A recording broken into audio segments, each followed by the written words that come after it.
Hi guys, Michi here. Welcome back to my channel. So I thought I would do a monthly makes video. These are all of the things that I sewed in the month of January. Actually, one, I didn't sew it in January. I actually sewed it in December, but I didn't put it on the blog until January, so we just threw it in the pile. You know what I'm saying? Um, the first one is a Moto Jacket. I used McCalls 8221, and you guys can sort of see that in the picture. And I love this jacket so much. The fabric is from Melanated Fabrics. I also launched an online fabric store with my partner, Brittany J. Jones. We launched it in October of last year. And this was one of the fabrics that we had, and it sold out almost immediately. We had it in navy as well, but I was able to get a couple of yards before it sold out. And I love it. It was a cotton jacquard, and I don't know if we're ever gonna restock it, but it's something I am considering. So I loved a lot of the details of this pattern. I also loved the fact that I had some leftover fabric from a slip dress I had made, so I used it for the lining, which I just think just made it really, really nice. I love the zipper on the sleeve. I thought that was really a nice detail. I always like that. It's very similar to my Simplicity Moto jacket. It has the back vents, which I love, and some welt pockets. So I loved making that Moto jacket, and considering that it does have a significant amount of pieces that you have to cut once you actually get to sew it together, it goes by pretty quickly, and I wouldn't say there was anything really difficult about it. I guess maybe if you've never done a welt pocket, maybe that could be a little challenging, but outside of that, I think it was pretty good. The next jacket that I made is actually a kimono silk pattern from Vogue that I made before in a black silky fabric. And this time I had purchased this fabric from Oak Fabrics. Although I own an online fabric store, I still support indie fabric stores because I just think that it takes a community to continue building the industry that we're in. So I like to still support other people in the same business that I'm in. And so when I saw that she had posted this fabric, I was like, oh my God, I have to have it. So I immediately went and I purchased 3 yards of it. And if you've never visited her site, visit. It's called oakfabrics.com. This fabric is beautiful. It was already sort of had this quilted effect to it. It's not lightweight, but I wouldn't say that it's bulky or heavy either. You know, it's kind of a medium weight. It has a great drape to it. And so when I saw the fabric, I knew that I didn't want to cut into it, meaning I didn't want a lot of seam lines. I didn't want to distract from how beautiful the fabric is just by itself. So I went through my pattern stash and I pulled out Vogue 1610, which is the kimono pattern I was telling you about. And I just knew it was going to be beautiful and perfect. So I made this jacket, and then after I made it and put it on, I was like, I am going to make this jacket in every possible fabric, and it's just going to become my signature coat. So the good thing about this pattern is that it's super simple. It's like a front and a back and then a sleeve. And that's pretty much it. So I think I'm going to do a sew along for you guys on this pattern because it's really fantastic.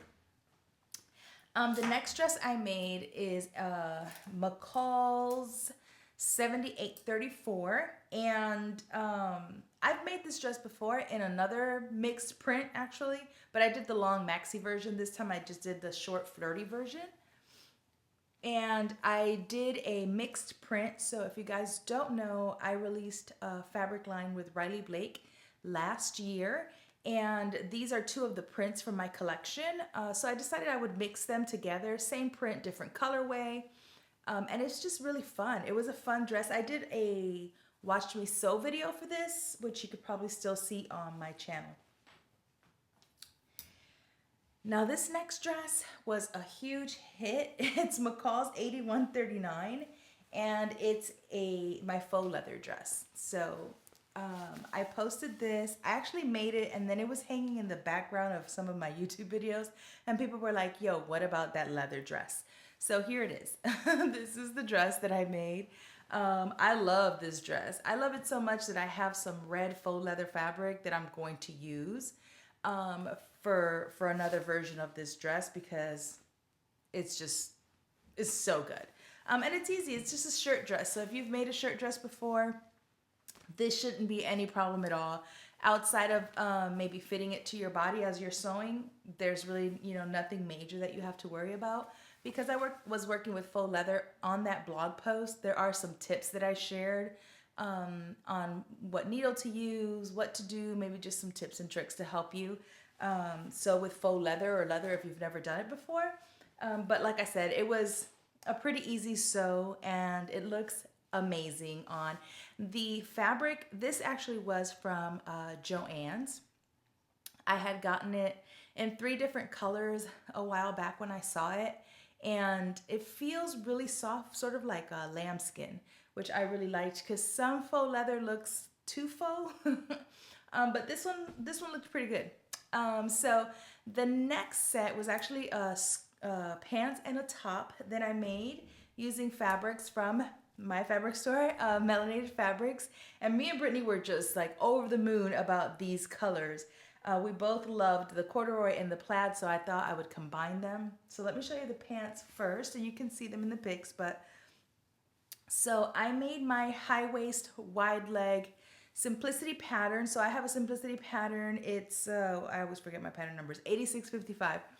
And this is one of my favorite pants patterns. It's super easy. It's like perfect. I mean, like perfect for curvy girls. Okay, because I have a small waist and I have a big butt, and so this pattern was designed for that specific body type in mind. So it's really great pattern. It sews up really fast.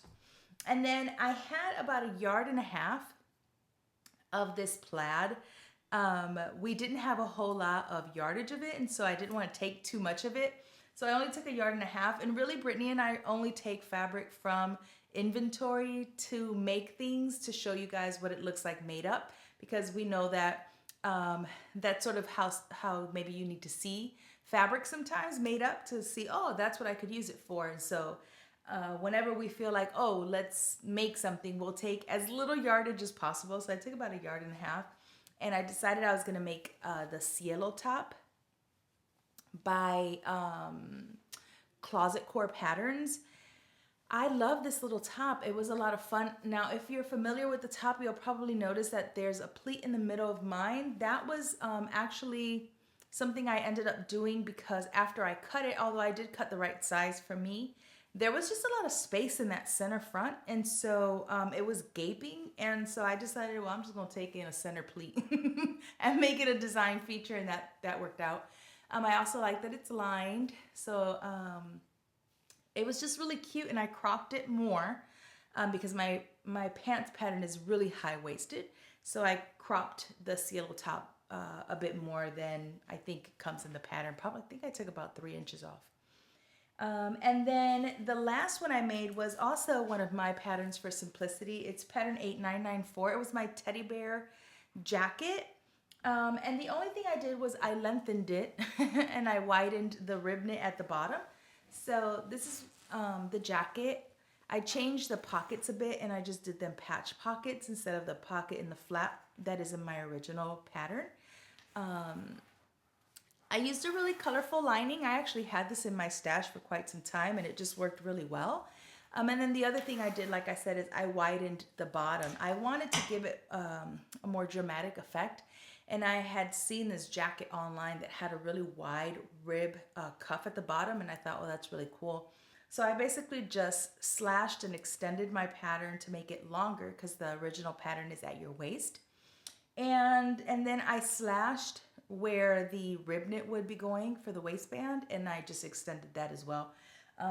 And those were the only 2 changes outside of, like I said, I just did a patch pocket instead of the flaps. That was it.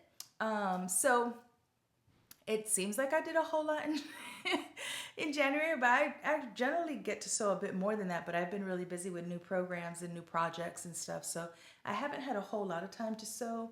So I was glad that I even had this stuff to show you guys. Hopefully in February I'll get a little more time because there are some specific projects that I want to knock out, but We will see. I have some new simplicity patterns that are releasing in a couple of days. Well, maybe in a couple of weeks in store, but I'll be posting them on my blog next week that you guys will get to see for early spring. And then I'm working now on spring and summer and fall. So there's a lot going on.